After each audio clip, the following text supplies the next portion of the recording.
So going from that, what's going on in that lab technician's mind, what do you think goes on in the dog's mind? Well, of course, they're experiencing pain, they're experiencing fear, but the overwhelming emotion is confusion. They don't, because how can they process this? Like, we are, as humans, we're outside the natural order because nowhere in nature does that sort of brutality happen. Nature can be brutal, but it tends to be quick and brutal. You know, an animal kills another animal, it happens quite quickly. You rarely keep an animal alive for months or years and systematically torture them. We're the only species in 3.5 billion years who've done that. And so these animals who are connected to the natural order, they're just so existentially confused, you know, because there's no precedent for it. Because in the natural world, that doesn't happen. So an animal in a cage who's being tested on, they're terrified, they're sick, they're in pain, but more than anything, they're just confused. That question of what did I do wrong?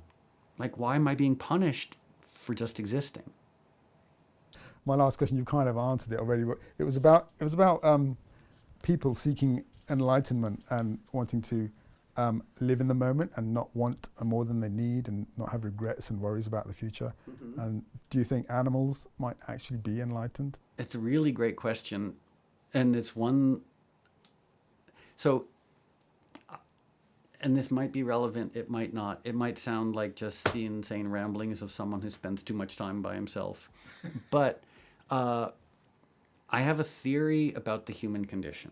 Mm-hmm. And my theory, you could also say that there's sort of like different religious support for this idea, is that we are the only species separated from the divine.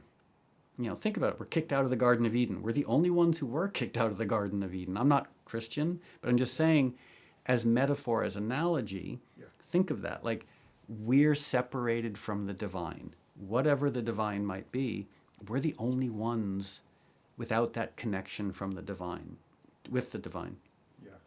Everything else, trees, birds, monkeys, lizards, everything else has an innate understanding of what it means to be connected to the divine.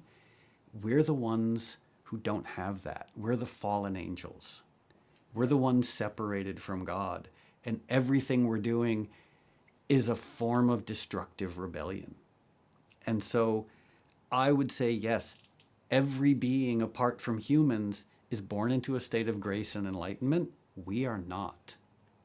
Yeah. And as a result, we kill each other, we torture each other, we have arbitrary concerns, we destroy the only home we have, we destroy ourselves. Like, our behavior is so profoundly irrational. To me, it is all this hybrid of spiritual, existential separation.